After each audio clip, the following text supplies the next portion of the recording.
Melo, you make this incredible scramble play. How tough is it to see them go over to the scorer's table and take a look at it? It was tough. I was just trying to kind of get a shot up. Wasn't really looking at where exactly my feet was at. It was just a matter. I knew I was behind the line. Get as close as I can and get the shot off. Carmelo, Steven and Paul both kind of mentioned staying locked in for 48 minutes, especially when you guys get big leads. How's that something that you guys work to improve? I think it's just more of a mindset of just doing it. We've been in multiple situations, plenty of situations like we were today.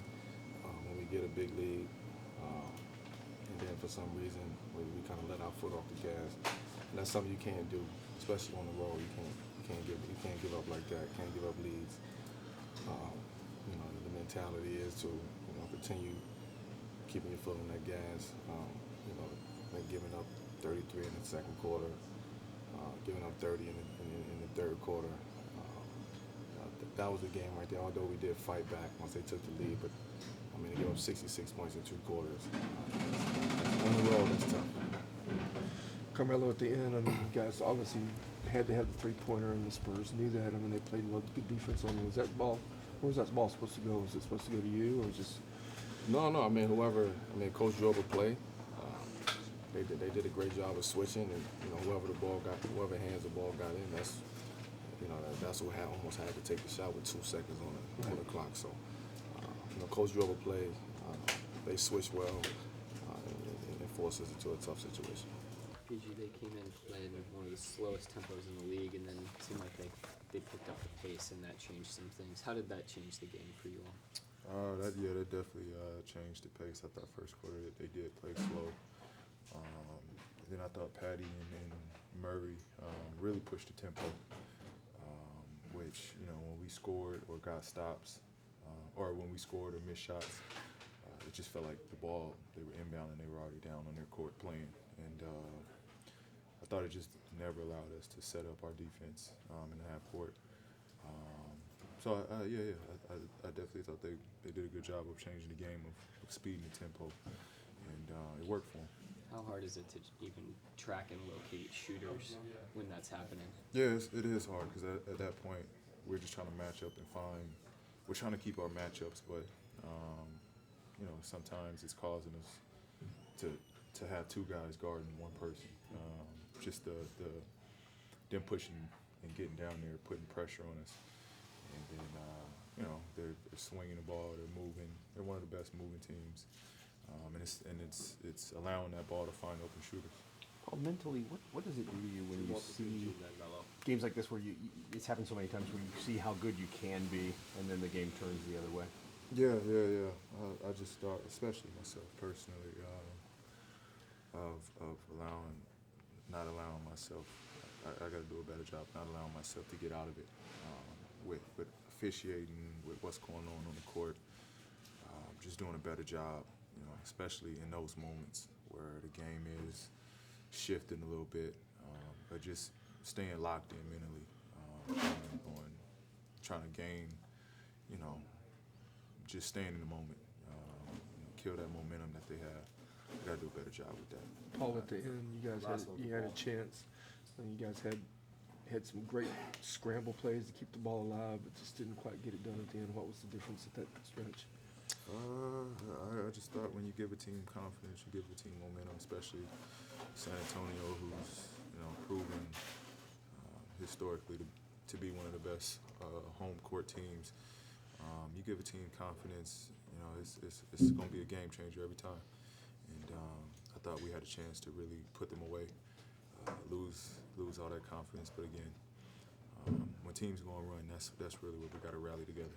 Steven, what did you notice the change in that second quarter from the first that you guys started out so well and then they seemed to make a big run? Yeah, it was pretty obvious. You guys could have bloody seen it too. It was just change pace. They changed from half court, really trying to get that scramble mode early.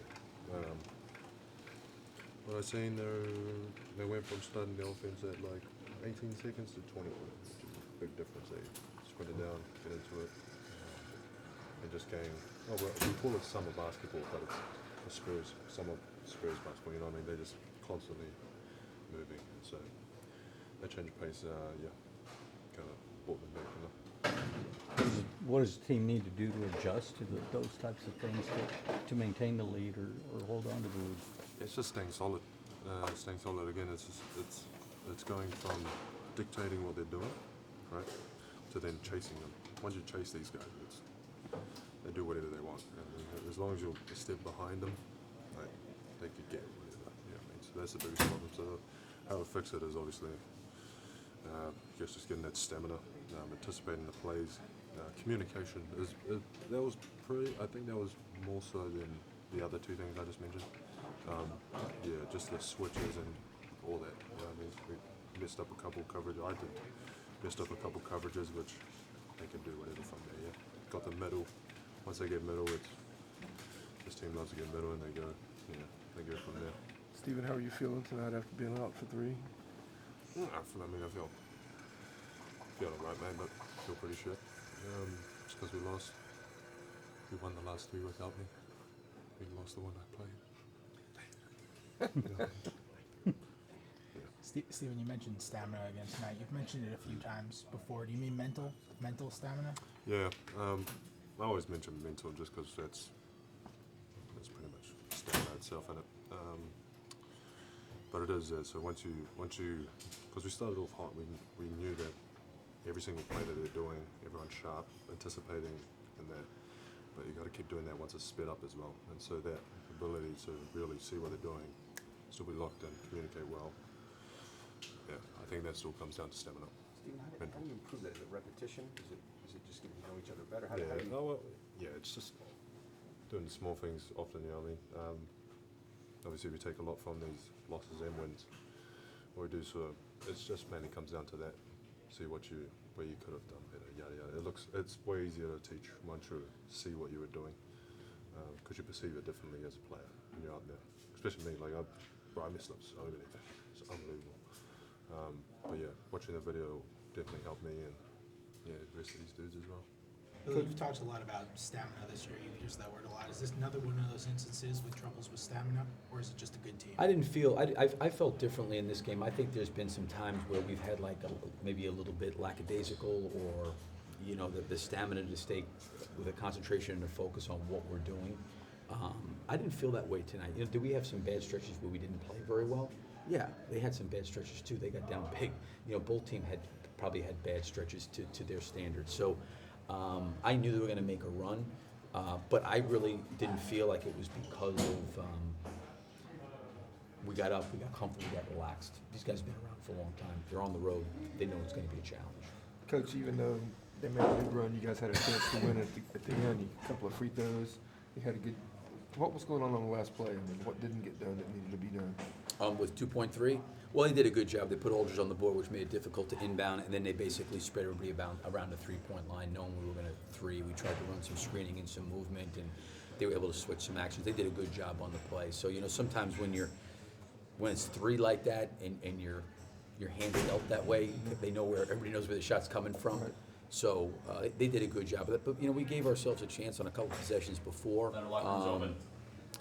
I thought we did a nice job executing on our side of the bounds. Brandon missed an open three, and then we got an offensive rebound. That's when the Carmelo shot. I guess his foot was on the line.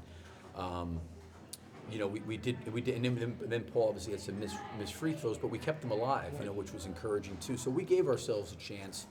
That last situation, was tough just from the standpoint that 2.3 and everybody knows we're taking a three. Do these kind of games hurt more when you're up so big and you lose at the end? Yeah, I don't know. I mean, it doesn't really make a difference to me. It's all the same. I don't look at it that way. I mean, it's a 48-minute game, Sure. and there's going to be ebbs and flows. There's going to be swings in games, and tonight there were swings in games.